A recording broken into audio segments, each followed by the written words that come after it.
Cammarata, la sala professori della scuola media Giovanni XXIII è stata intitolata alla compianta professoressa Loredana Tuzzolino. La preside, professoressa Giusy Gugliotta, ha ricordato i valori e l'amore per la scuola, sempre testimoniati dalla professoressa Tuzzolino. Alunni e docenti hanno assistito alla scopertura di una targa. Inoltre la famiglia ha regalato alla scuola un albero di ulivo, simbolo di pace, un tema molto caro alla docente. I familiari hanno espresso gratitudine per l'iniziativa. E adesso un contributo video.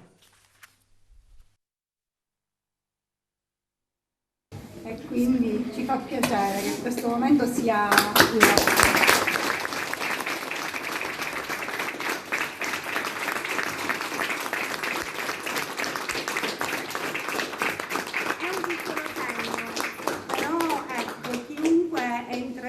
nella sala professori non potrà fare a meno di ricordare Loredana, sia per chi l'ha conosciuta ma chi la conoscerà, chi verrà dopo.